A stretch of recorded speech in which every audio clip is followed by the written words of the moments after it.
Good morning, it's Mark Lanier with your video thought for the day.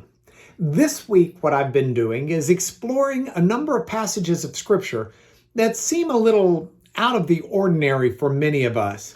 I think sometimes we can take a lesson from eating and our diet in the sense that while I like to eat certain things over and over, if I'm going to nourish my body well, I need to have a full complement of various nutritional things.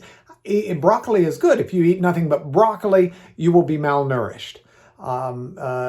Protein is good. If you eat nothing but protein, you're going to be malnourished.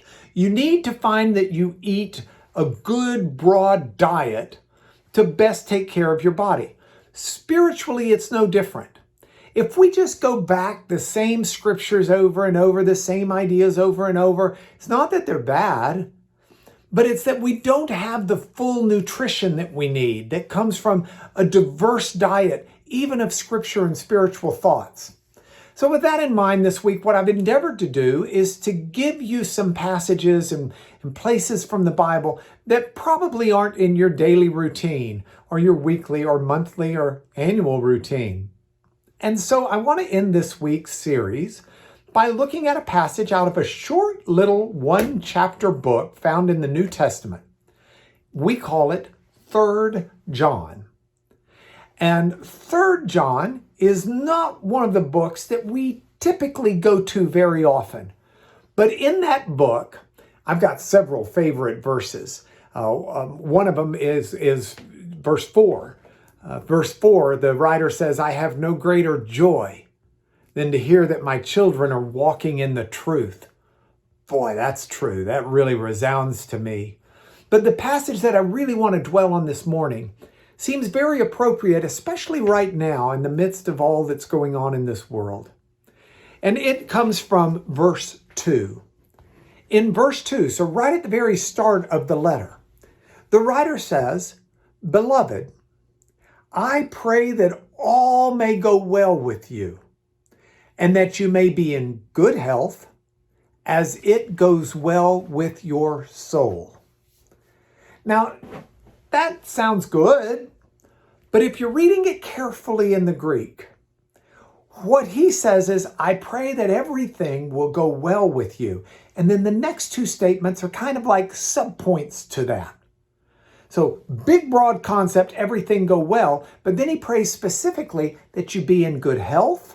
So that's your body, your physical, and that it go well with your soul. In other words, your inside, how you feel.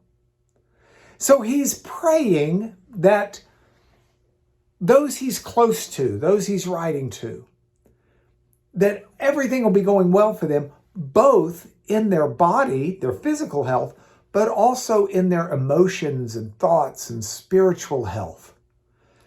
And I love that prayer.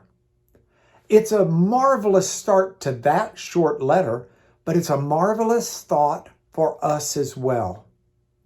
I want to extend it to you.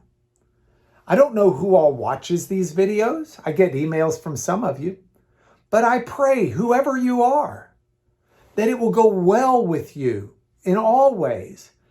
I pray that your physical health is good, and I pray that your emotional, spiritual health is good as well. And if you join me in that as a thought and a premise, then take time today to write that to someone. Send them an email, send them a note, send them a card, heavens, send them a text. And just let them know, I pray that you're doing well, inside and out. That's a showing of love, and that's a showing of concern. And you'd be surprised how desperately needed that is in our world today. God bless you. I pray you're doing well, both in body and in spirit. I'll see you next week.